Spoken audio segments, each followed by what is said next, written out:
Проповедь сегодня будет называться «Почему гражданский брак неправильный?» Или как это лучше сказать? Почему гражданский брак есть грех? Почему гражданский брак грех? Почему гражданский брак грех? Я думаю, что это актуальная тема, потому что многие люди живут, к сожалению, в этом состоянии на сегодняшний день. И очень важно, чтобы мы могли эту проповедь также передать людям, которые не ходят в церковь, и нашим друзьям, детям, родственникам, чтобы они поняли, почему гражданский брак неправильный и есть грех. Матфея 10 глава 38 и 39 стих. Матфея 10 глава 38-39 стих. «И кто не берет креста своего и следует за мной, тот недостоин меня. Сберегший душу свою потеряет ее, а потерявший душу свою ради меня сбережет ее». Так, здесь Библия говорит нам о том, что люди, которые не хотят что-то жертвовать, которые скупы на то, чтобы что-то жертвовать, они, в конце концов, теряют то, на что они скупили, или как это, сэкономили. Что если человек не хочет жертвовать, а как это ни странно, это, по-моему, и есть причина, почему зачастую люди не хотят расписываться. Если вы находите людей, которые говорят, что мы не хотим расписываться, потому что это не обязательно, это всего лишь печать в паспорте, и что такое печать ничего не делает, то это на самом деле скрывается за этим заявлением нечто другое. И зачастую то, что скрывает за этим заявлением, это то, что они не хотят жертвовать собой ради других. Не хотят жертвовать собой ради других. И это то, о чем Бог здесь говорит. Что тот, кто хочет и готов жертвовать собой и потерять то, что имеет, что парадокс жизни заключается в том, что подобный человек сохранит то, что имеет. А тот, кто не готов потерять то, что имеет, он хочет его сохранить насильно. На конце концов, парадокс жизни заключается в том, и закон жизни так говорит, что этот человек в конце концов потеряет то, от чего он не хотел отказываться. То есть, если вы отпустите ваш хлеб по водам, этот хлеб не потерян. Этот хлеб потом вернется к вам, потому что вся вода течет в море, вся вода идет кругом. И этот хлеб, который вы опустили по водам, она по закону жизни, по закону течению и по закону кругу должен вернуться к вам. Это то, как жизнь построена. Но когда вы не готовы отпустить что-то, оно у вас остается. И получается, что вы не можете, вы потом, в конце концов, потеряете его. Это то же самое, что человек, который не хочет потерять его семя, которое у него есть. Может быть, это картошка, или это яблоня, или яблоко и так далее. Он не хочет его посеять. Но мы это знаем, что когда человек сеет семя, что у него есть, эта семя не потеряна на самом деле, потому что она потеряна только временно, пока она не возрастет. И когда оно возрастет в земле, оно потом вернется к нему, уже не то же самое качество семени, но оно вернется к нему как плоды уже, и множество семян уже там будет. То есть так и жизнь есть. То есть люди, которые говорят, что мы не хотим расписываться, потому что не надо расписываться. Это что мешает человеку расписаться? Потому что он боится, что а если я распишусь, и жена сядет мне на голову. Если я распишусь, она начнет качать права. То есть, почему мужчины часто так говорят? Потому что он боится, что распишусь, она начинает качать права, значит, я теряю свой авторитет, я теряю свою свободу, я потеряю свое право, свою независимость, свою какую-то крутизны, что я А так, я свободен, и ты свободна. То есть никому не обязан. И ни к чему не обязан. И вот, и это хитрость, которая говорит о том, что я тебе не... Ну, ты свободен, я свободен. Ты на меня не можешь претендовать. И ты не можешь, заставить меня что-то тебе делать. Ты не можешь меня обвязать. Я не обязан ни к чему. Мы не расписаны. Просто живем, мы не расписаны. Не расписаны, все. Я ни к чему не обязан. То есть это эгоизм человеческий, толкает человека на то, чтобы скрываться или чтобы оправдываться, почему он не расписывается. Вот не расписано, это зло, хитрость, зло мира сего, который человек придумывает, чтобы камуфляжем поставить это, скрыть под этим нерасписанным гадкие какие-то ужасные характеристики человека, какие-то злой какой-то характер, черты характера, которые, эгоистичные, злые характерные черты человека, который, он не может об этом говорить явно, он не может об этом заявить открыто, но у него скрыто в нем какие-то нехорошие черты. Но когда у человека нечего скрывать, когда человек действительно любит и говорит, что я тебя люблю, и это так оно есть на 100%, не просто слова ла-ла-ла, и не только слова ради того, чтобы пользоваться и брать, и использовать, и съесть, это плод какое-то время, а действительно я люблю тебя, так оно и есть.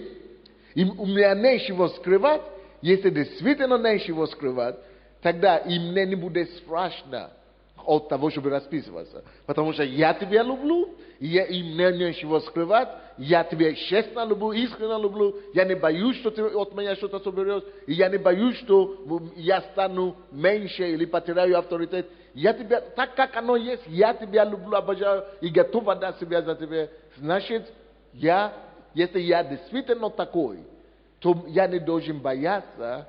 И человек, который действительно искренний, 100% прозрачный до конца, он не боится идти на роспись.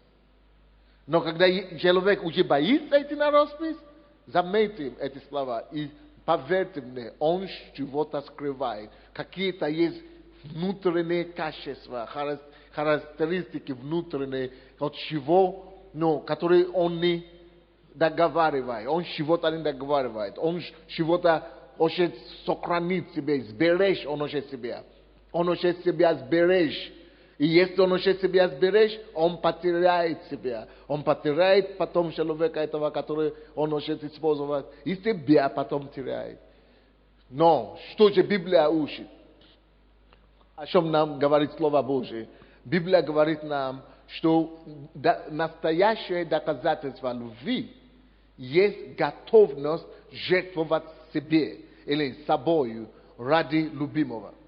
Вот если есть любовь, если есть какое-нибудь понятие любви, то это понятие любви только одно, и оно универсальное. Это то, что любовь, если это есть любовь, оно будет готово, и она будет стремиться к тому, чтобы собою жертвовать, чтобы собою жертвовать. Откуда нам знать, где искреннее определение любви? Как нам понять, любовь ли это или не любви? Мы будем об этом тоже говорить сегодня. Если это на самом деле любовь, чтобы вы поняли, это первое доказательство любви. Если это есть любовь, она стремится что-то жертвовать для того, кого он любит. Но есть много подмены. Подмены, да, мы говорим? Подделки, подмены для любви. То есть это не любовь, это подмена. Это вот такие подмены для любви. Мы говорим, что это любовь, но это подделка, это подмена. И на самом деле это страсть. Есть другие слова, которые мы иногда путаем. как любовь, и на которой мы полагаем, и мы используем слово любовь. Это есть слово страсть.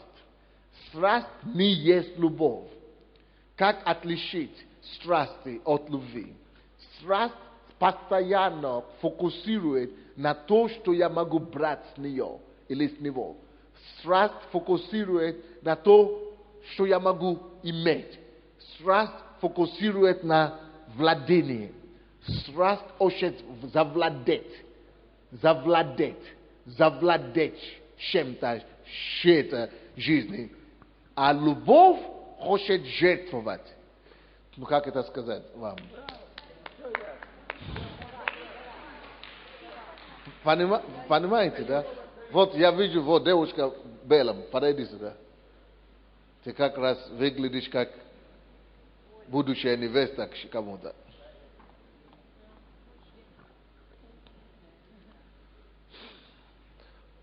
Вот, допустим, она одета ярко, белый костюм, элегантно, красиво.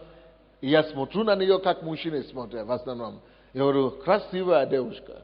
У нее такие глаза, у нее такая улыбка, у нее такая фигура. Она будет моей. Вот такой подход. Она будет моей. Моей, не вроде бы слово безобидное, да? Но вот это слово будет моей, она уже подразумевается в себе, что я ее хочу приватизировать, как это сказать. Она будет моей. Как вещь. Хочу иметь ее. То есть хочу обладать ее, хочу владеть ей. Как вещь. То есть это большая разница между любовью и страстью. Страсть хочет иметь. Что у нее и там есть. Допустим, она одета так, она не раскрывает свою наготу, да? Она скрывает за одеждой приличность и так далее. Что за этой приличностью? Что за это одежды? И девушки, и ребята, которые имеют страсть, они начинают раздевать. Своими глазами раздевают ее, и уже смотрят на грудь, уже смотрят на что-то еще, и хотят, именно вот на этом их концентрация есть. Я хочу овладеть ее, я хочу иметь это, вкусить, как яблоко, запрещенный плод. Вот, когда ваш фокус на то, чтобы иметь ее, я хочу, как они говорят, я хочу тобой иметь, тебя иметь, или что-то, я хочу тебя, вот они так говорят, я хочу тебя. Вот когда люди вот так говорят, я хочу тебя, это вот в этом все страсть пахнет, оно пахнет все нездоровым, но эгоизмом, нездоровым какой-то, чувством, искаженной любви. И это не есть любовь. И зачастую именно вот об этой страсти люди говорят чаще всего, когда они используют слово «я тебя люблю».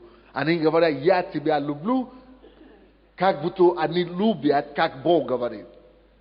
Но как «я тебя люблю», как Бог говорит, обозначает: Ольга, я настолько тебя люблю, что от тебя ничего не надо. Мне от тебя ничего не надо. Я не хочу тебя трогать. Если ты мне говоришь, что не подойди, я не подойду. Если ты говоришь, не трогай, я не буду трогать. Но я настолько тебя люблю, я готов стать на колени. Я готов мыть тебя ногу. Я готов носить твои сумки. Я готов мыть твой туалет. Я готов служить тебе. Я готов что угодно сделать. Потому что я тебя люблю. Я тебя люблю обозначает, я хочу служить тебе. Я хочу жертвовать для тебя. Я хочу для тебя. Я хочу охранять тебя. Я хочу защитить тебя. Я хочу сберечь тебя. Я хочу о тебе заботиться. Когда вы любите человека по-настоящему, и если это есть понятие любви, как Бог говорит, вам тянется к этому человеку, чтобы сберечь, помогать и заботиться об этом человеке. Это коренным образом отличается от желанием завладеть человеком и от желания пользоваться человеком. Это как раз есть противоположность истинной любви. Это подделка. И это есть подмена понятия. Это есть подмена понятия. То есть истинная любовь по Божьему говорит, Евангелие от Иоанна, 3 глава, 16 стих. Ибо так возлюбил Бог мир, что Он отдал Сына Своего единородного. То есть, когда человек искренне любит, он жертвует. Представьте себе, Бог так возлюбил человечество, что Он пожертвовал. Он пожертвовал единственного Сына. Единственного Сына. Самое дорогое, что у Него есть. Вот эта жертва и есть доказательство любви. Но когда человек говорит, что я тебя люблю, давай будем жить вместе, не расписанное. Это вообще-то оскорбление. Это прямое оскорбление, во-первых, оскорбление понятия. Во-вторых, это оскорбление личности этой же девушки, кому я говорю, что я люблю. Но это просто издевательство, это просто плевок в лицо. Как это так? Ты говоришь, что ты меня любишь, и ты даже не готов обеспечить мне, дать мне гарантии, хотя бы покоем какой-то дать мне, заручиться моей какой-то, уверенностью, чтобы я заручилась уверенностью твоей, что хотя бы, чтобы, печатью, хотя бы, чтобы какой-то ответственность, какой-то должна быть гарантия для девушки, чтобы она поняла, что действительно он готов все для меня. То есть, если ты не готов жертвовать даже твоим печатью, паспорта, чего ты тогда готов жертвовать? Непонятно. Что ты тогда будешь готов жертвовать? Ты говоришь, но печать паспорта это вообще ничего. Что это обозначает? Если это ничего, тогда иди сделай. Это же ничего. Давай тогда сделай. А что это обозначает? Это же ничего. Вот молодец, если это ничего, тем более сделай, это же ничего. Потому что печать паспорта подразумевается определенная ответственность. Да, эта ответственность не стопроцентная, но тоже несет с собой какую-то определенную гарантию. Да, эта гарантия тоже не стопроцентная, потому что люди разводятся каждый день, но вот это уже показывает от маленькой доли серьезности, от какое-то посвящение показывает, определенное посвящение. Но еще лучше это посвящение, когда я говорю девушке, что я тебя не буду трогать. Я категорически говорю тебе, что я с тобой не хочу жить. Мы не будем переспать. Мы не будем иметь интимные отношения, пока мы не распишемся. Я хочу, чтобы ты знала, что не близость влечет меня к тебе. Не интим я ищу. Не я тебя не ищу. Я не хочу тебя завладеть как товаром. Я не хочу, чтобы ты стала обслуживать мне. Не ради того, чтобы ты меня обслуживала, я хочу с тобой иметь дело. Я тебе даже говорю, что не надо, мне это не надо. Я хочу на тебя жениться. Я хочу, чтобы ты стала моей спутницей жизненной. Сначала стань моей жизненной спутником. Давай законно. А потом мы можем поделиться плодом этого отношения, этого союза. Тогда это уже, секс и интимные отношения, это уже как бы, то, что вознаграждение или, не последствие, а награда за разделенные любви, за посвящение любви. То есть, очень важно, чтобы мы это заметили. Слушай, я буду к тебе обращаться. Принесите, пожалуйста, стул сюда для девушки. Пускай сядет, потому что я буду постоянно. А я не хочу, чтобы она стояла все время.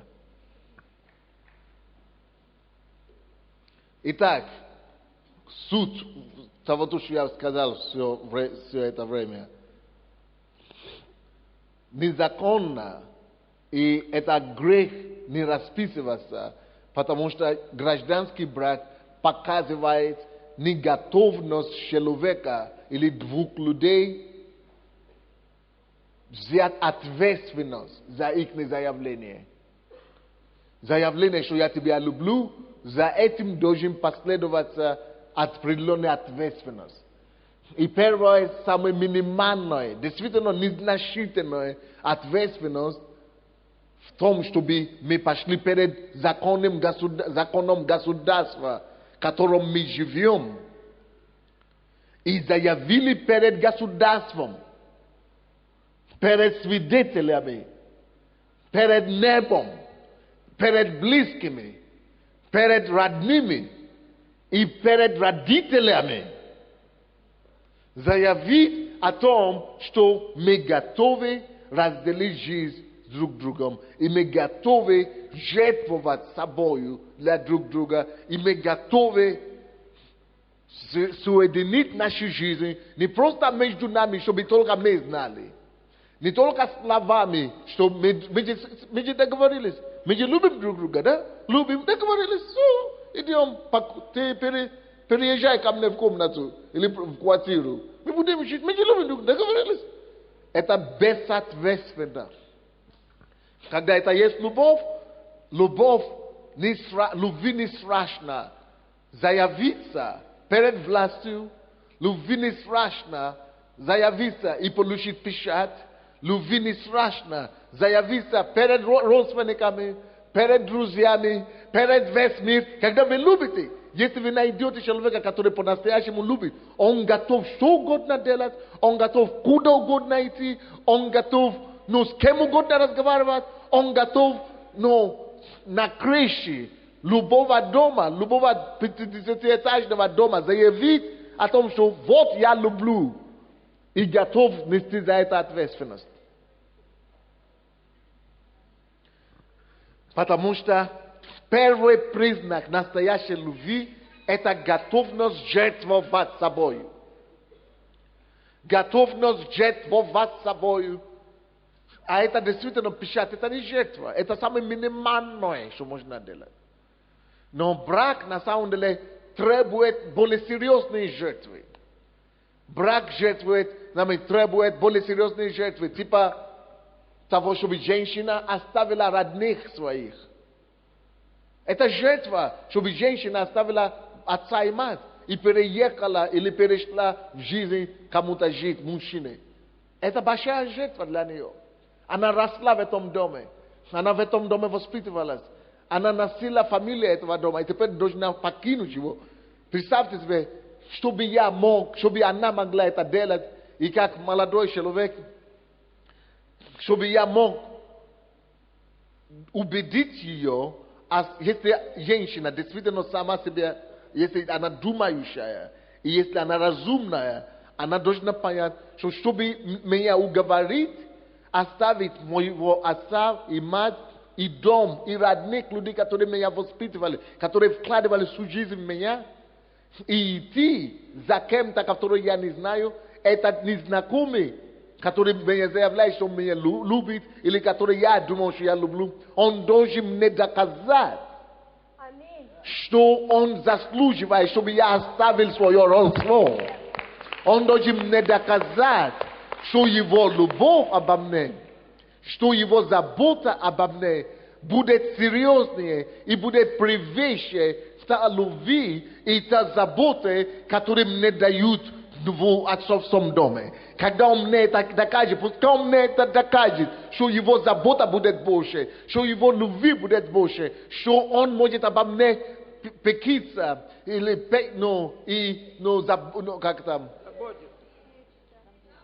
заботиться, он может обо мне так заботиться, и он может обо мне так переживать, он может сберегать меня настолько, чтобы мне не было хуже, чем откуда я иду.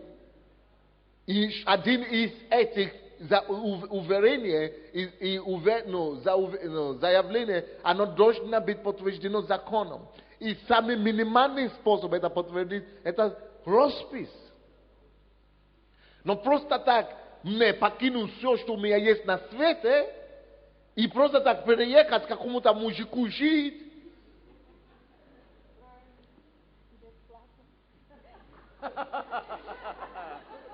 Бесплатно.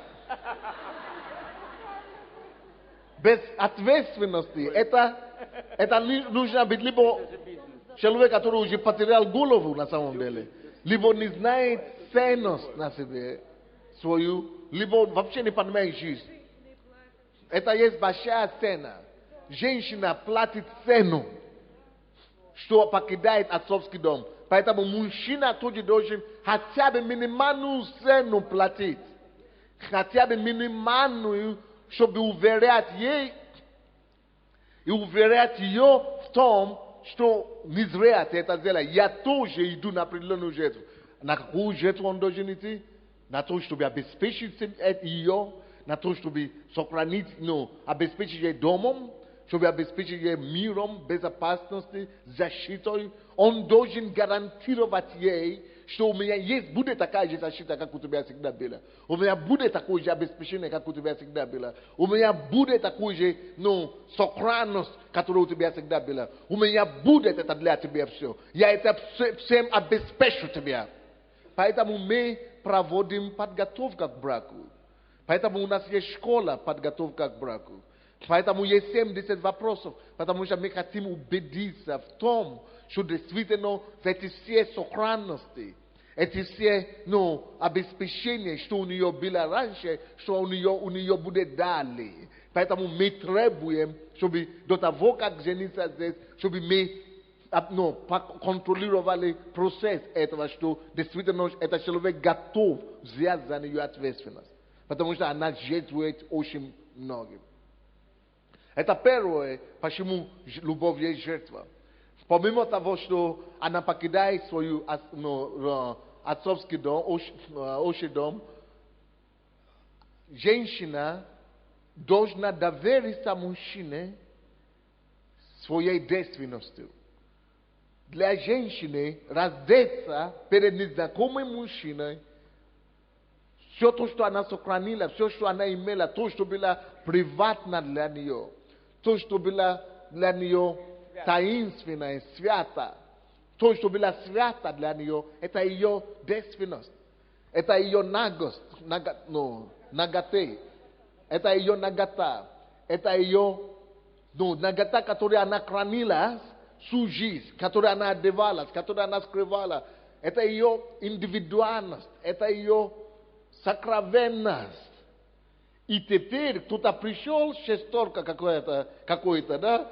Или какой-то просто, не знаю, побегушка какой-то, пришел и будет требовать, что дай мне эту сокровенность твою. Вот дай мне все то, что ты скрывала у всех мужиков, у всех мужчин. Дай мне вот эту твою наготу. Вот раскрой мне твою наготу. Это я заслуживающий. Это я, кто достоин этого. Это, она же должна спросить, дай мне уверенность, как это раз в жизни, это ты будешь единственный. И кому я это сделаю, если я раскрою тебя, ты мне не предашь, она должна быть уверена, что ты мне не предашь, ты меня не предашь, ты меня не предашь, ты меня не предашь.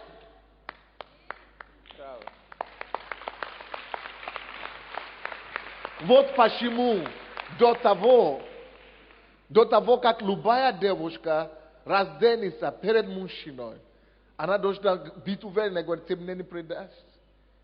Точно. Я перед никем больше не смогу это делать. А он должен сказать, нет, я тебя не предам. Давай, я тебе готов доказать это, чем хочешь. Мы пойдем с тобой в ЗАГС. Я это распишусь, но это еще недостаточно. Мы пойдем с тобой к твоим родителям. Я им дам слово. Я их уверю, что вашу дочку не дам в обиду. Если она раскроется передо мной, если она раскроет свою наготу, эта нагота для нее не будет позором, не превратится в позор. Если она мне тем более даст свою девственность, я буду это сберегать, я буду это ценить, я буду всегда, я не позволю ей прийти к стыду, я не позволю ей позориться за то, что она меня пустила в ее святой святых, в самой сокровенной части ее души. Я не позволю ей посрамиться от этого. И я буду всегда защищать эту ее таинственность. Я всегда ей буду гарантом безопасности, что она не будет посрамления от того, что она доверилась мне свою сокровенность. И не только то, что я пойду к родителям, и мое отношение к ней, к тебе, будет всегда такое, который доказывает и показывает, что я тебе ценю. Спасибо, что ты разделила свою жизнь со мной. Я тебе ценю. Я тебе ценю. Я всегда буду ценить. Я всегда буду помнить, как ты доверилась мне, как ты пустила меня в свою жизнь, как ты приняла меня. Я тебе не дам в обиду. Я не буду обижать тебя и так далее. Это все гарантии должны быть.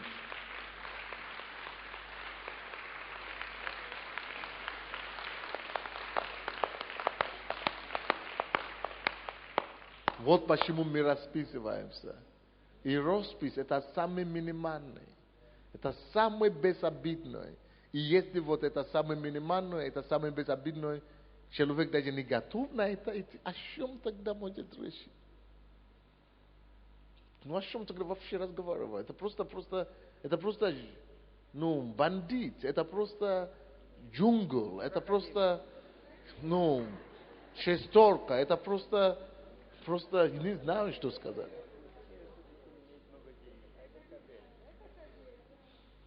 Надо начинать возвращать ценности женщин. И женщина должна начинать понимать свою ценность также.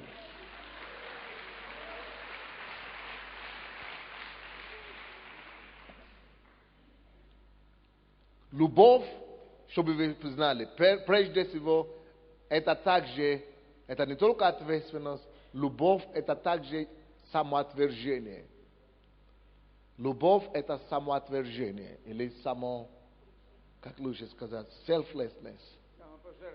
Самопожертвование. Любовь это самопожертвование.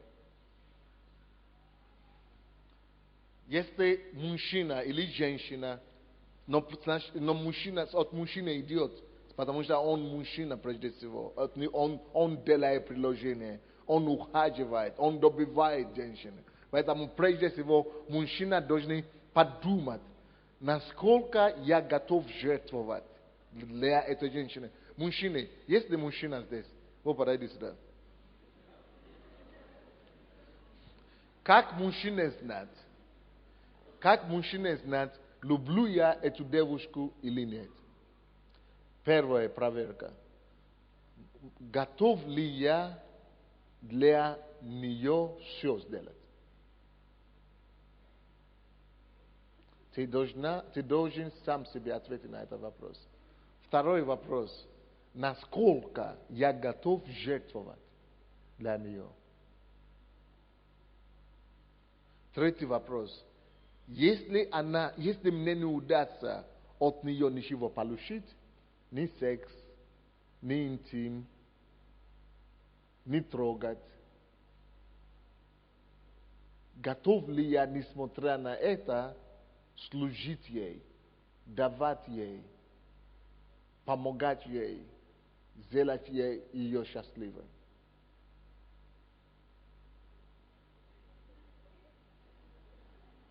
Серьезный вопрос, да? Но я хочу вам сказать, что принцип Слова Божьего, оно всегда правда. Если мужчина готов такое сделать для женщины, они очень responsive. How do you say that? Responsive. Взаимность, да. Но у них есть высокая уровень благодарности. У женщины есть, как это сказать, какое слово? Response. Отклик, да? Или?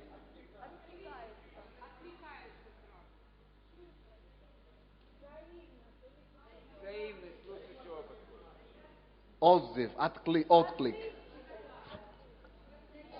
Да, у них есть, они могут они всегда идут на, они отдают, ну, как, отдают обратно, они отвечают, но только больше, благодарные, вот. Женщины очень благодарные. Если они взаимностью, но если они увидят, если ты докажешь женщине вот таким образом, что я готов для тебя жертвовать всем, я готов с собой жертвовать для тебя, женщина воздастся обратно намного больше тебе, чем ты даже дал ей. Женщина воздаст тебе 1000 крат, чем ты дал ей.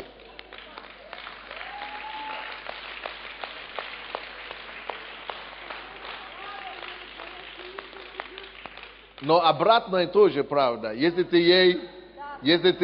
сеешь в нее негатив,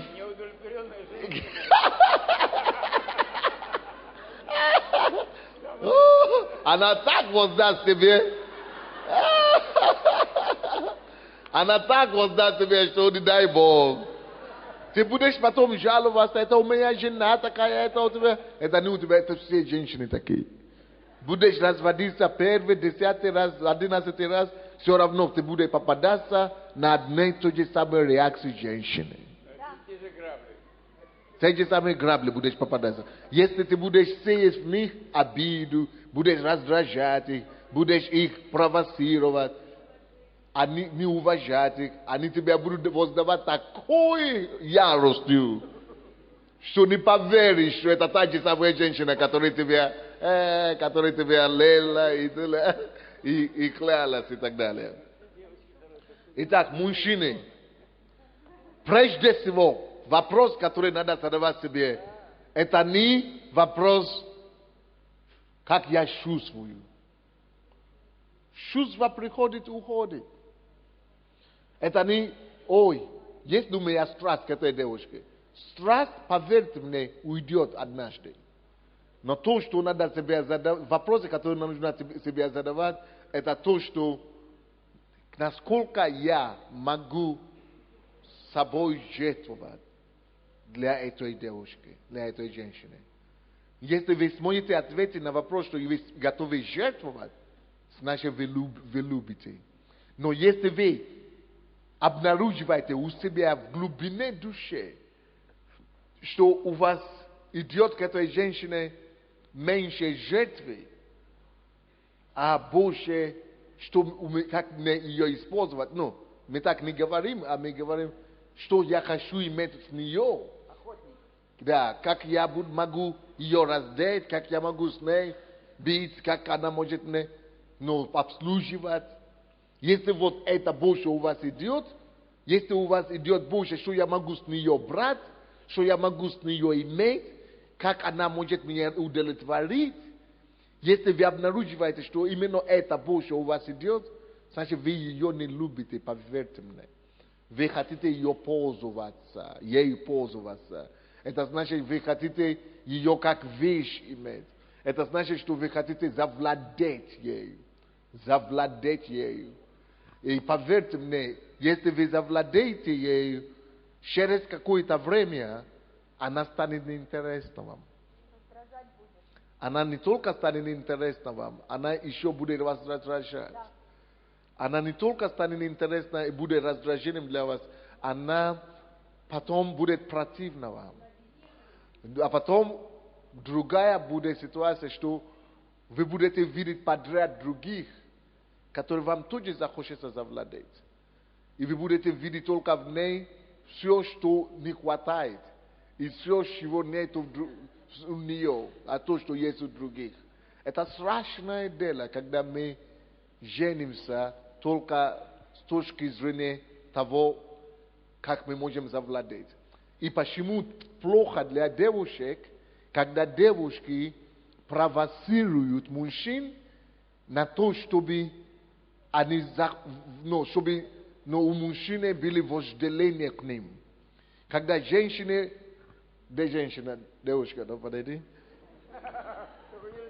Когда женщины в основном раздеты, когда женщины одеваются так, чтобы провоцировать вожделенность мужчины. И когда женщина возгревает вожделение и желание мужчины, именно это и происходит. Он не может, у него не получается к ней развивать уважение, чувство уважения и настоящей любви. Не получается у него, потому что он постоянно получает один сигнал от нее. И сигнал, который он получает от нее, завладей мной, завладей мной, завладей мной. И поэтому он именно тянется к ней, к этому раскрытому груду тянется. Он тянется к этим обнаженным ногам. Он тянется к этой фигуре, которая вызывает, что завладей мной, завладей. И он хочет действительно идти завладеть. И его цель именно покорить, завладеть. Именно, как охотника, именно покорить, что я это уже добил. Как это, я уже добил это, как это, добыча. Он начинает видеть ее как добычу. Он начинает гнаться за то, что, ой, я такую ногу, я не помню, если я такую ногу уже завладел раньше. Ой, я такой груд, может быть, это другой вид груди, я еще не завладел такой. Ой, посмотри, какой размер-то, я должен такой тоже покорить, я должен такой тоже завладеть. То есть, он тебя не видит и не воспринимает как личность. Он тебя не видит в тебе внутреннее качество. Он видит то, что ты показываешь. И он хочет завладеть и покорить это. И как только что он это завладеет и покоряет, он говорит, слава Богу, все. Значит, я одержал очередную победу. Я одержал очередную победу. Поэтому люди именно хотят жить в гражданском браке. Потому что в гражданском браке я могу завладеть, я могу заиметь, я могу покорить, и при этом не обязан ей ничего. Ой, вот это выигрышный вариант. Вдруг она мне не понравится, или вдруг после покорения мне захочется другое, смогу тогда такой же легкостью отказаться. Или могу одновременно сказать ей, что я тебя люблю, ты единственная. А в это время и завладеть другими тоже. А если она что-то скажет, я говорю, вы что, мы же не расписаны.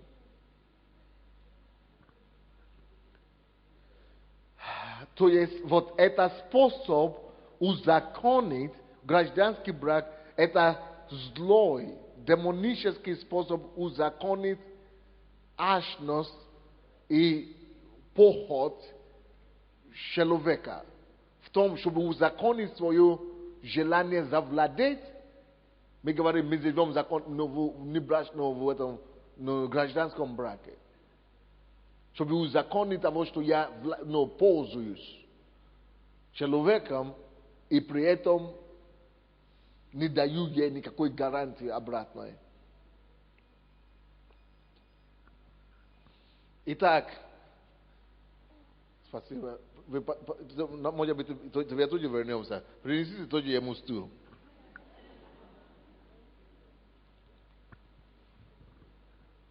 Самоотвержение, однако, есть натура Божия. Божья натура – это самопожертвование. Бог пожертвовал собою для человека. Бог отдал себе свою жизнь, своего единородного сына. Вот такая есть настоящая любовь. Кто-то скажет, а откуда, почему я должен в это поверить, что я должен быть как Бог? Почему я должен в это поверить, что именно такая любовь, такая определенная любовь правильна? Очень просто, потому что Бог создал нас. Бог создал любовь. И если Бог создал любовь, то именно только Он может дать нам правильное определение любви. Потому что если любовь была создана Голливудом, допустим, тогда мы должны у Голливуда консультировать, чтобы Голливуд нам сказал, как любить. Но если это Бог создал любовь, то у Него нам надо учиться, что значит любовь. А если мы уже поняли у Божьем определении, что любовь это самопожертвование прежде всего, что любовь это ответственность за человека прежде всего, Значит, мы должны именно согласиться в том, что он автор любви, он лучше знает, и мы должны любить так, как он рекомендует нам. Это то же самое, что я купил этот микрофон, допустим, и я сказал, что я не знал, как его использовать, но зачем мне завод, который его сделал? Зачем мне его паспорт? Мне не нужен паспорт, я не буду считать, как его... Мне нужно там электричество, давай я пойду давайте я его возьму, буду заражать его тем, что я пойду и я его на кастрюлю положу. На плитке.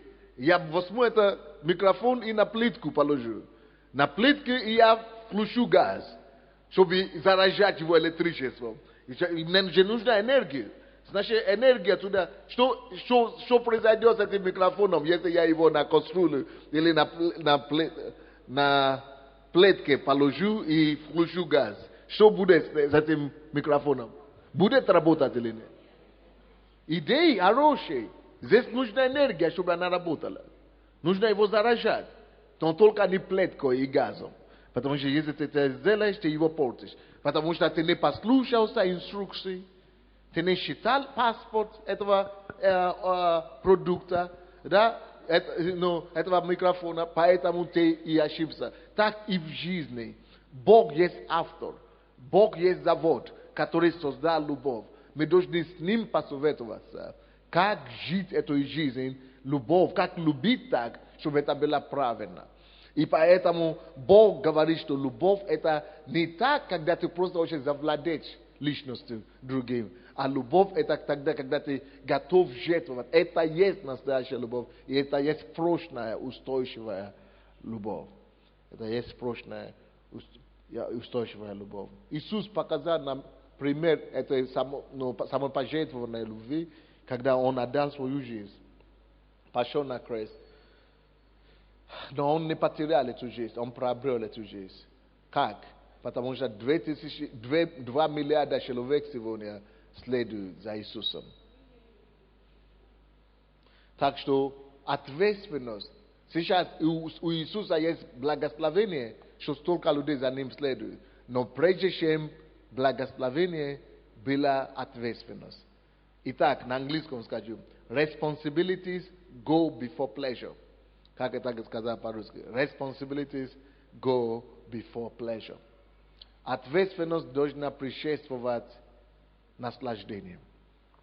Сначала ответственность, а потом наслаждение. Ответственность должна преследовать, а не предшествовать наслаждением. Итак, к Римлянам 5:8 написано, что когда мы были еще грешниками, Он умер за наши грехи и отдал себя за нас. Настоящая любовь, доказательство, что ты любишь человека, это еще одно доказательство. Еще одно доказательство. Это когда ты любишь человека, тебе хочется делать этим людям приятно. Что же тогда ты можешь сказать, что ты хочешь делать человеку приятно, когда ты даже в ЗАГС не хочешь с ним идти? А любовь хочется, когда человек любит, хочется человеку делать приятно. У кого здесь есть матери, родные матери? Кто знает, что его мама, их мама любит их? Кто здесь знает, что его мама любит его? Как мама делает, как мама показывает вам, что она вас любит? Она постоянно надоедает вас, что она хочет вам что-то делать приятное. То она хочет вам дать кушать, то она хочет вам советы какие-то давать, то она хочет вам, за вас жизнь вашу жить. Вы уже сказали, мама, ты уже меня мешаете. Слушай, отсюда, вон отсюда. Но она говорит, слушай, доченька, сынок, ты ее ругаешь, а до нее не доходит. Она хочет тебя делать приятно, хорошо. Так же и есть в жизни. Когда есть, да, можно хлопать, давай.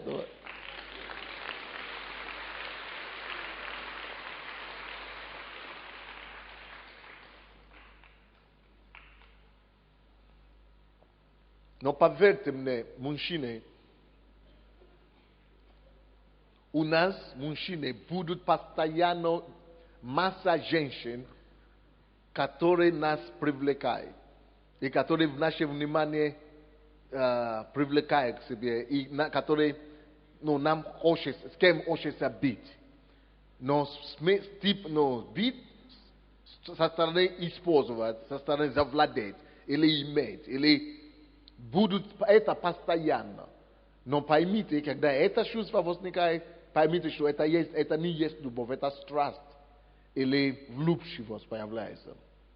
Но любовь именно тогда, когда тебе не хочется даже особо, тебе нравится, тоже быть, но не это чувство превышает, а больше превышает другое чувство, что хочется заботиться, оказать внимание, делать приятно человеку. Вот это уже тогда ты будешь понять, что этого человека люблю.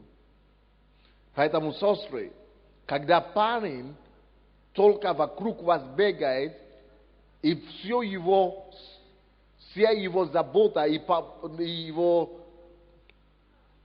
ухаживание заключается в том, что с вас можно иметь,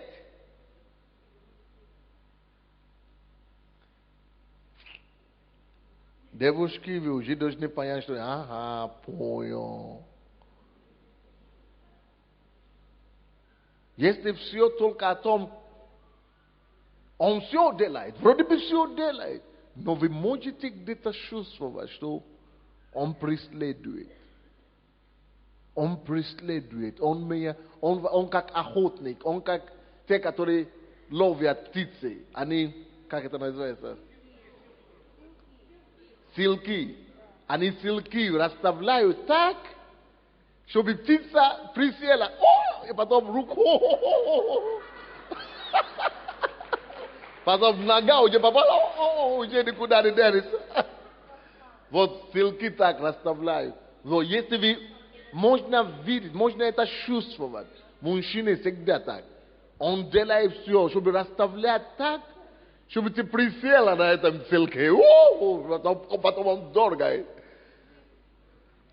Поэтому надо сначала быть уверенным, что надо всегда думать о его мотивации. Чему он следует, что он преследует, чему он двигается. Если он двигается к тому только, чтобы вам сделать хорошо, только чтобы вам сделать приятно, тогда это человек любит. Но когда это просто... Но это, конечно, другая проблема у сестры бывает. Есть люди, которые вас любят и делают вам приятно, но это не обозначает, что он любит вас как муж и жена. Вот это у меня постоянно бывает такая проблема. Я всегда люблю оказывать внимание женщинам и вообще любым человеком. Просто, особенно когда я еще не женился. И вдруг она уже влюбилась. О, Боже мой, я говорю, что мне опять делать? Либо быть жестким, а невозможно быть жестким, надо быть нежным и заботливым. Вот. И женщины должны уметь различать эти две понятия. Внимание мужчины не всегда обозначает, он мой будущий муж. Пускай он сначала скажет. Если действительно это внимание это приводит к тому, что он действительно любит как партнера или как мужчина, тогда он тебе скажет об этом, что я тебя люблю. Но именно я говорю о том, что мужчину надо знать, если он говорит, что он меня любит, это еще нельзя никогда верить словам. Этим словам нельзя и верить никогда. Но пускай он так скажет, но именно после этих слов надо начинать его прослеживать. Как он себя ведет. Если он действительно делает все, чтобы не брать, а чтобы сделать приятно, и чтобы жертвовать для нее. То есть не надо прослеживать до того, как он скажет, я тебя люблю.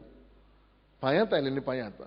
Если мужчина просто делает приятно и не скажет, что я тебя люблю, девушка не имеет права на него обращать внимание. Если он действительно имеет какой-то интерес, пусть сначала скажет. Даже если он делает все, заботу и так далее, не надо сердце открывать. Не надо сердце открывать, нельзя. Потому что таким образом слишком много сестер пострадали. И очень много мучаться в результате. Потому что будут много таких братьев. Вот как я был. Я ее люблю, я как сестра, я забочусь, но если она открыла сердце, это просто ошибка, потому что потом она думает, чего он ничего не говорил, ничего. Если он ничего не говорит, держи сердце закрытым, не обращай внимания. Тебе приятно, да, и так далее, но сердце не открой, пожалуйста. Сердце стоит открывать только тогда, после того, как он скажет что-то. Но даже после того, как он скажет, сердце нельзя сразу открывать. Когда он скажет, надо теперь начинать прослеживать его действия. Действительно, он это все делает, чтобы словить, как эта птица, или он действительно теперь будет продолжать ухаживать, заботиться и не требуя ничего при этом. Тогда вы будете знать, да, это человек серьезный. Спасибо. Дальше.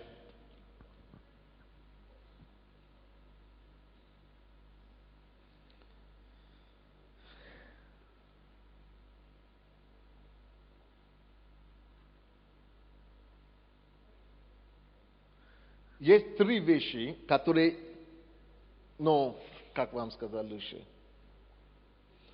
любовь требует три гарантии, прежде чем знать, что это есть любовь. Есть три вещи, которые должны, есть три гарантии, которые любовь подразумевается под себе, прежде чем девушка может сказать да.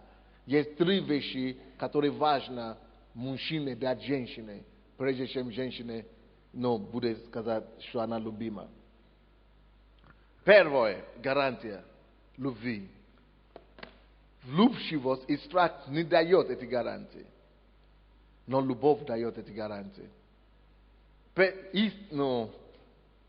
Истинная любовь, она обеспечивает любимому человеку identity. Принцесса, что такое identity?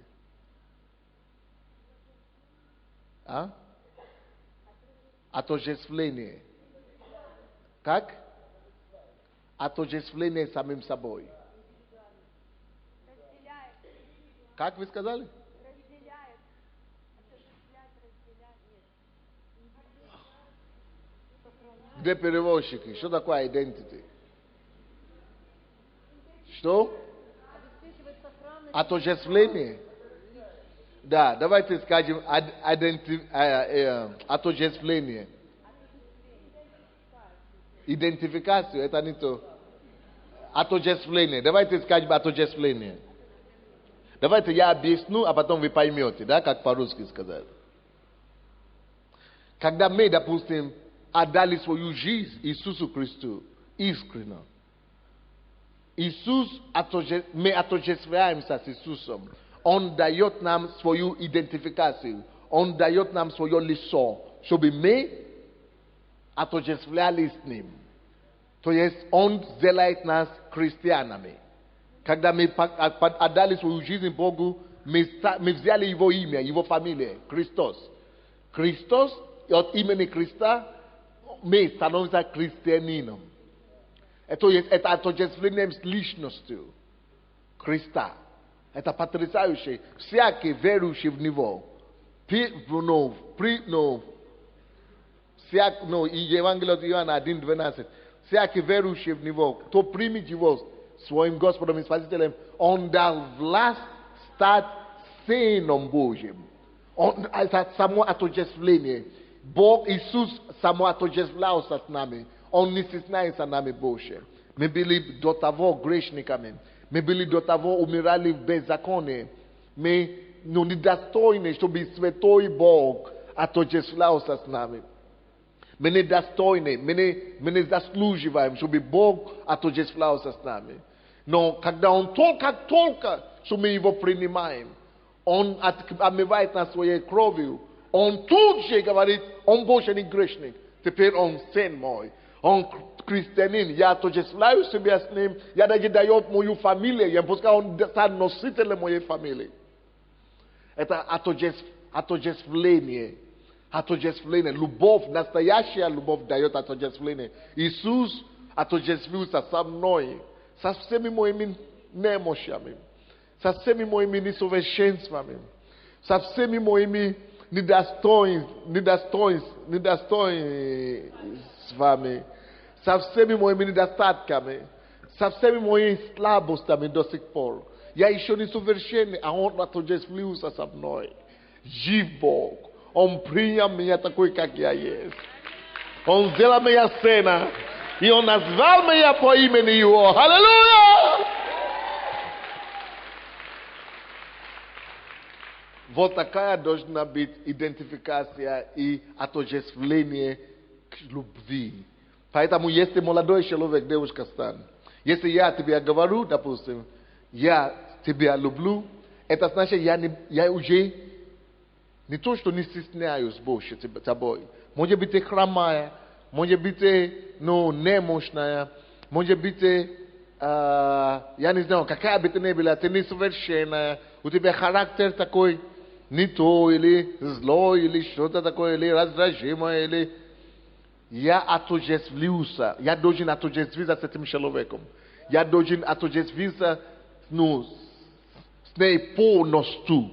Отождествиться до такой степени, что все, что я есть, она теперь имеет. Все, что я являюсь, кем я являюсь, это теперь ее. Я отождествляюсь. Это отождествляться, это значит, я покрываю ее полностью.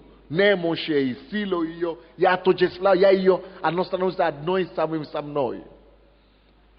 Это, я помню, когда я сделал предложение пастору Босе, у меня были друзья, я же тоже не глупый, да? И я знаю, что если я буду жениться на эту девушку, я должен сделать свое домашнее задание. Я решил провести исследование, кто она такая. Потому что я ее видел, я ее полюбил, она мне нравится. Но есть люди, которые больше меня ее знают. Есть люди, которые с ней живут больше меня. Которые ее знают больше, чем я ее знаю. Есть у нее друзья, есть у нее знакомые, есть у нее лидеры. И я решил, после того, как я с ней поговорил, все, мы решили, но я говорю, не попаду вот так, просто так. Не попадусь вот просто так. Поэтому пойду, буду говорить со всеми людьми, которые ее знают. Я разговаривал с лидерами ее, с ее знакомыми. Я трезвой головой, хотя я влюбился, но трезвой головой собирал информацию. И я советую всем это делать. Особенно сейчас, в этом веке, электронном веке, когда люди могут познакомиться по интернету. Между прочим, я один из тех людей, которые поощряют это. Я думаю, что мы должны все, кто хочет жениться или выйти замуж, должны поставить свои фотографии в христианские поисковые, или как это называется, сайты, как брачные агентства, интернеты, сайты и так далее. Потому что в церкви это уже не то время, когда знакомятся в церкви. Мы уже друг друга не можем знать. Нас слишком много. Вы можете ходить в одну церковь. Вот вчера была одна свадьба, да? Молодые люди ходили в церковь 12 лет, в эту церковь центральную. Они оба всегда ходили в центральную. 12 лет и никогда не видели друг друга.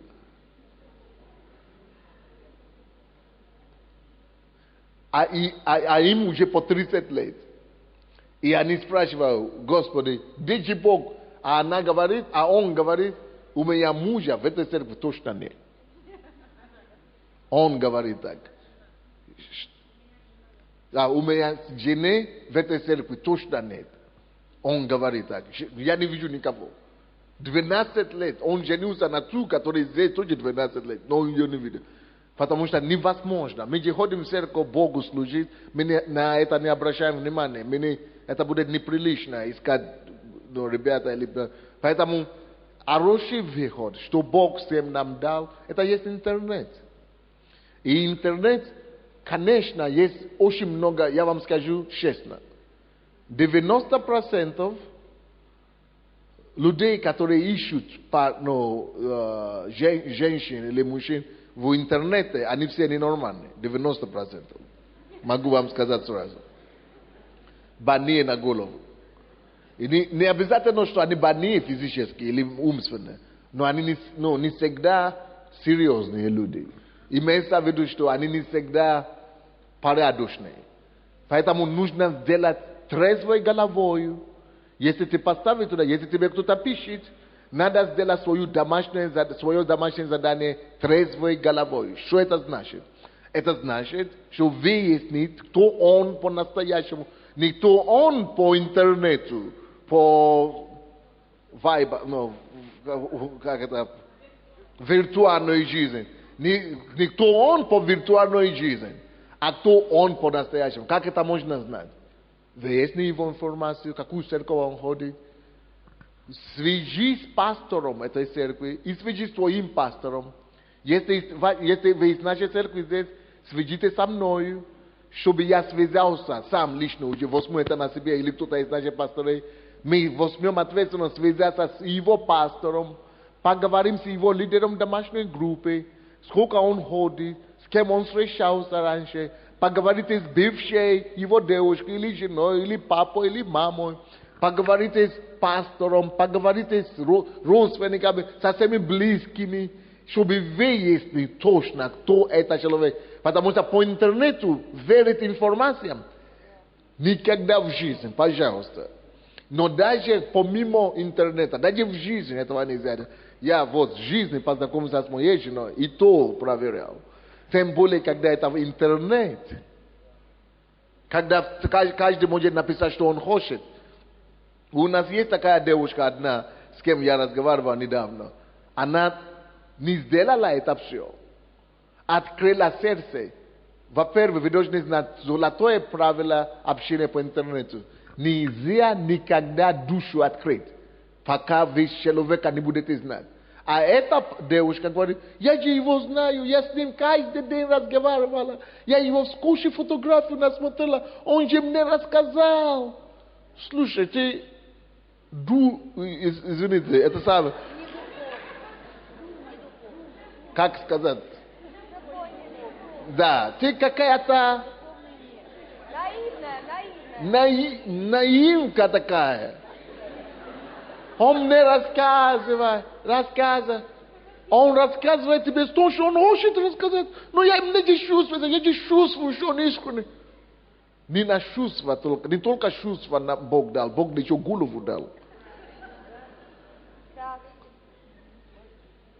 Я чувствую, что он искренний. Я чувствую, что он честный. Голову, подключи голову. Короче, что случилось?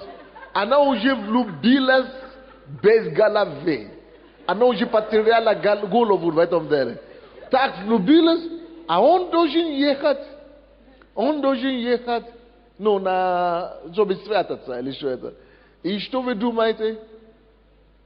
И вдруг она обнаруживает, а он же ей сказал, я развелся, я все. Оказывается, что просто жена обидела, они поссорились с женой. Жена ушла из дома на самом деле, разъехались. Но он не разведен. А она уже голову потеряла. А потом обнаруживается, что в это время, пока он ее голову крутит, оказывается, что Маруша, да, оказывается, что он будет в это время беседует с женой, чтобы вернулась. И как, в это время, когда она как раз потеряла голову, жена уже вернулась домой. А они должны расписаться, теперь и жениться. А жена уже дома.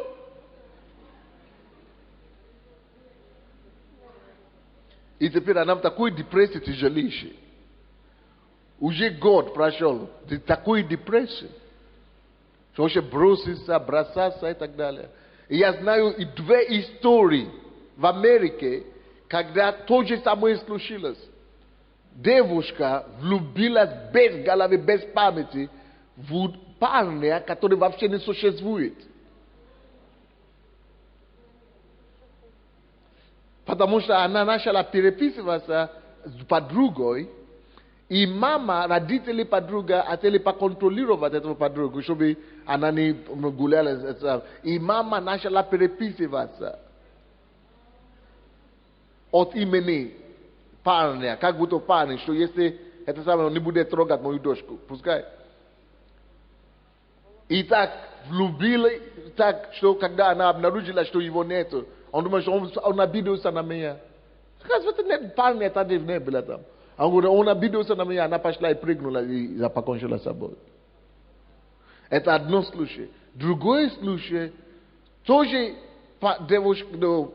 девушка, но один парень, какой-то другая подруга из церкви, из одноклассник, просто разыгрывала его и все. А потом пошел покончился, а потом обнаружили, что это просто ее друг сделал это все. То есть нельзя открывать сердце по интернету. Даже если ты увидел его 10 раз, миллион раз, надо сначала проверку все провести и получить ободрение, все окружающие, чтобы вопросы ответили и так далее, чтобы сделать все как законно. Если вот так сделать, можно успешно жениться по интернету. И это нормально. Много людей женятся по интернету. Это есть технология. Я вам скажу, что через 20 лет только по интернету люди будут знакомиться. Но должны делать это с головою. И проверить все. И это все делать по практике. Короче, первое, что человек должен тебе отдать, это отождествление. Отождествление. А что я начал говорить за жену? Когда за нее говорили, все говорили, что пастор Воза, что она хорошая, что она нормальная. Но они все лидеры, мои друзья, мне говорили, единственная ее проблема в том, что она недостаточно горячая для Бога. Но она христианка, но она не такой, как я. Я был революционер такой. Я был пылающий огонь. А говорю, что она тебя недостойна. Она хорошая христианка, но она тебя недостойна. Она чуть мирская. Не дотянула, да, как будто не дотягивает. Она хорошая девушка, но тебя не дотягивает. Ты должен больше, ты должен такой гигант женщина взять.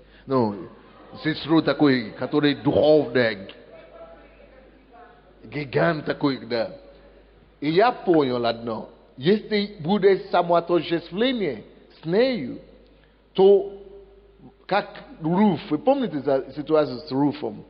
Мой Бог будет твоим Богом, мой народ будет твой народ, все мое будет твое. И я понял, что это от меня зависит. Если это единственная ее проблема, я должен отождествляться с ней своей личностью так, чтобы ей захотелось быть духовной, чтобы ей захотелось быть пастором или служителем. Так она и случилось, она теперь пастор.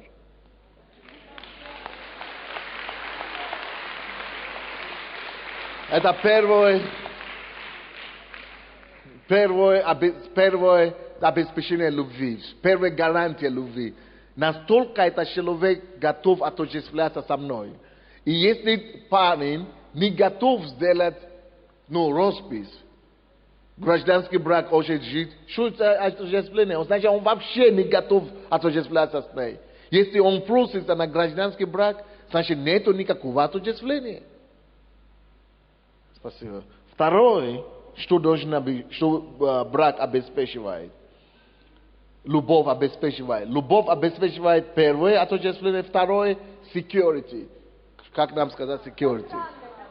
Сохранность. Или как? Безопасность. Безопасность лучше.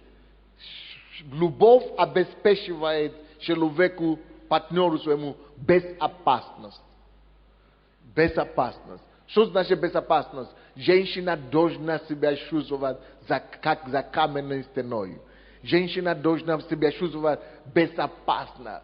Именно безопасность позволяет ей открыть свою наготу перед ним. Когда она уже чувствует это безопасность, что если даже я это сделаю, даже если я буду с ним, Мне не придется быть стыдно, мне не придется краснеть, мне не придется плакать, мне не придется... Я настолько уже уверен в нем, он настолько такой уже сделал, он уже... Тогда женщина открывается полностью. Женщина тогда может войти в это взаимоотношение, когда уже обеспечена безопасность.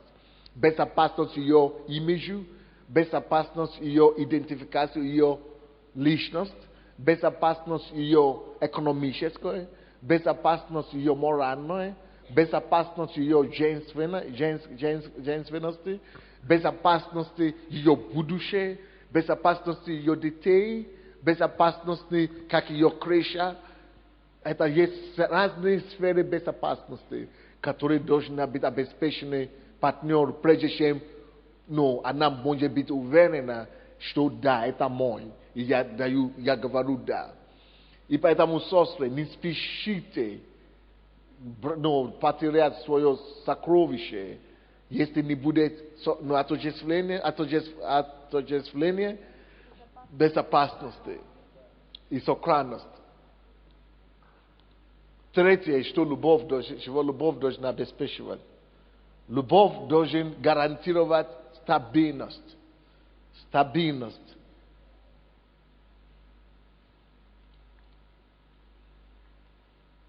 Иисус сказал, что Он есть наша скала. Вот вы должны стать скалой для этой женщины. И любовь должна обеспечивать, что я стою как за каменной горой, каменной стеной. Я стою здесь как, я чувствую, что у меня крепкая рука здесь держит. И муж должен стать этим стабильным. Это значит, он должен стать стабильным. Она должна иметь возможность довериться, так довериться. Это значит, что его характер должен быть незыблемым. Вот такое слово я ищу. Незыблемый. Вот незыблемость, любовь обеспечивает незыблемость. Доверие, незыблемость. Должна быть вот такая незыблемость, обеспечение. Любовь должна обеспечивать такое, чтобы она могла бить себе в грудь, что если он говорит такое, значит он так есть. Он изменится завтра. То есть она должна быть уверена, что завтра, послезавтра, через 10 лет он такой же будет. Незыблемость это должна быть. Стабильность это должна быть. И что ее жизнь не будет вот так, как ветер разносимым. А гражданский брак вообще ничего из этого всего не обеспечивает. Гражданский брак не обеспечивает ни отождествленность, не обеспечивает ни безопасностью, и безопасностью, и тем более стабильностью и незыблемостью отношений. Потому что какой незыблемость отношений может быть, когда гражданский брак, когда ты вообще не уверен за завтра или за будущее. Но помимо того всего, последствия есть на гражданский брак. Я это уже говорил в начале. Это последствия, что когда люди живут в гражданском браке, евреям 13 глава говорит, что этот человек не останется не наказанным. 4 стих, по-моему. Человек, который живет в гражданском браке или блуде, не останется не наказанным. То есть, какие наказания бывают? Это плохое отношение, во-первых. Второй, это ссоры и конфликты в отношениях. Третий, это болезни у мужчины и особенно у женщины. Женские болезни. Четвертое, это то, что зачастую умирают первенец, детей, особенно первенец такого брака. Первый ребенок всегда умирает. Либо в виде, они умирают как замерзший плод, либо они умирают как выкидыши, либо они умирают уже, когда уже станут взрослые. Пятое, или какое-то уже сейчас. Пятое последствие. Это иногда это то, что зачастую дети, это даже если рождались, но они становятся проблемными. Они становятся непослушными, потому что вы не послушались Богу. когда вы вошли, нарушили его заповедь. И дети вам будут непослушны. И люди становятся взрослыми, и они становятся врагами своим родителям. И проблема непослушания всегда будет в этой семье. А потом шестое, это то, что дети эти становятся потом социальным опасным. Они становятся социальные проблемы, эти дети. То есть это еще есть последствия, которые бывают.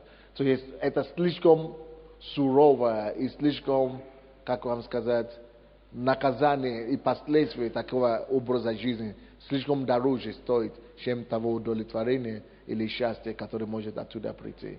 Поэтому давайте помолимся, чтобы Господь помог Украине освободиться, стране нашим землякам от этого проклятия гражданской жизни.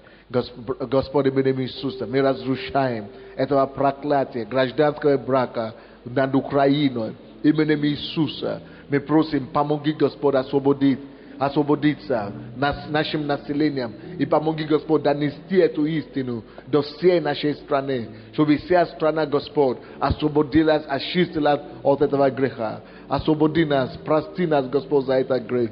Мы Тебя просим, как страна, как индивидуум, прости и освободи нас во имя Иисуса Христа.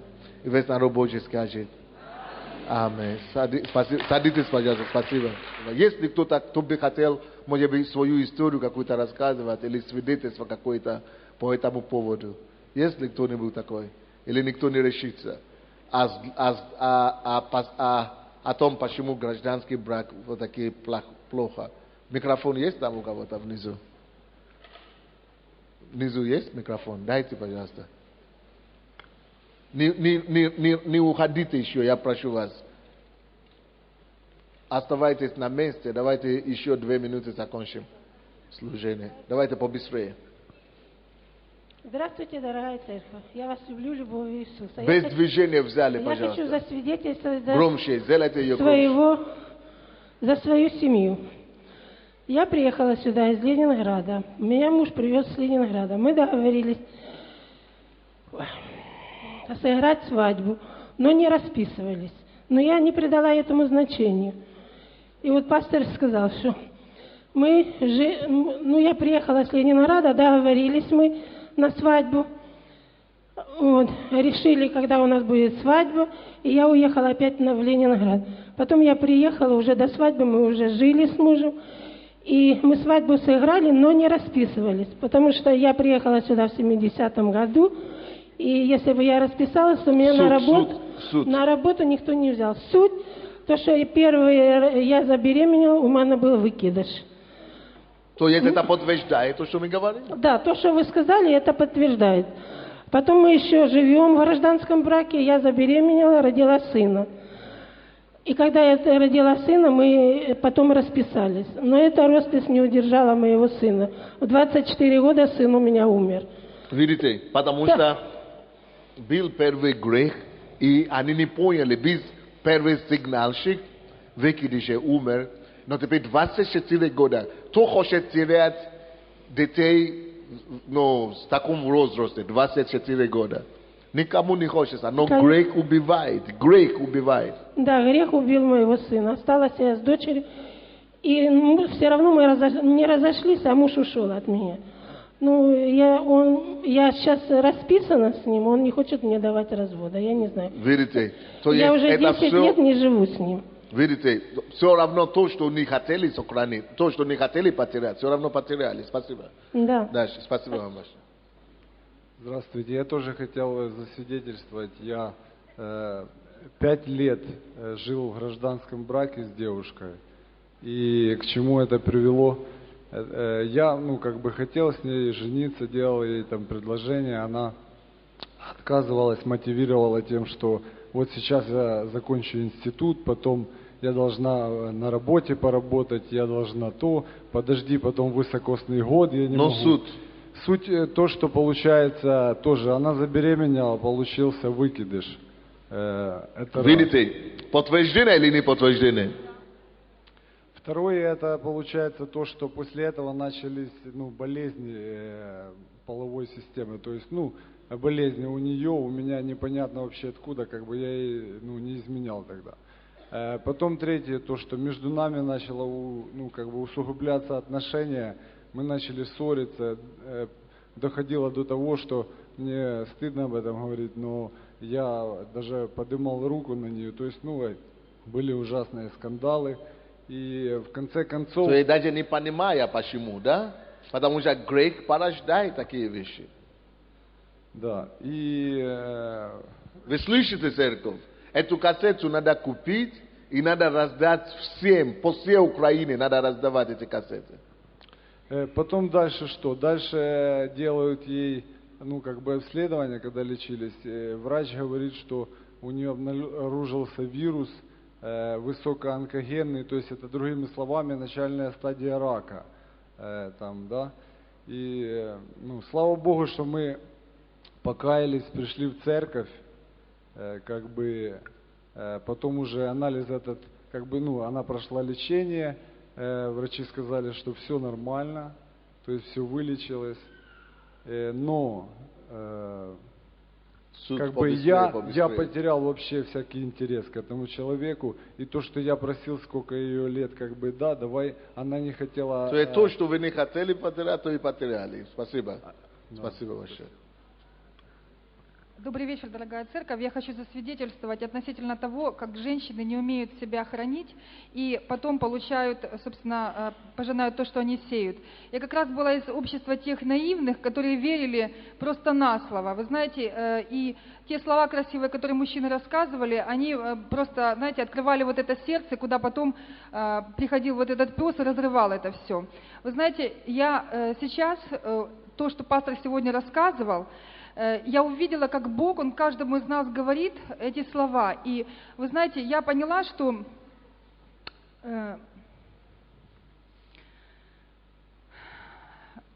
обязательно нужно быть послушным тому слову, которое Бог говорит, и не открывать свое сердце, не открывать себя, прежде чем вы не будете на 100% уверены, что это действительно ваша половина. То есть вот эти все мужчины, которые вы сказали, что вы верили, да? Получается, они вас подводили или что, разочаровали? Да, дело в том, что я была дважды замужем, и наши отношения с предыдущими мужьями, они были основаны вначале на неправильных отношениях, то есть отношения были до брака. И как следствие потом разводы.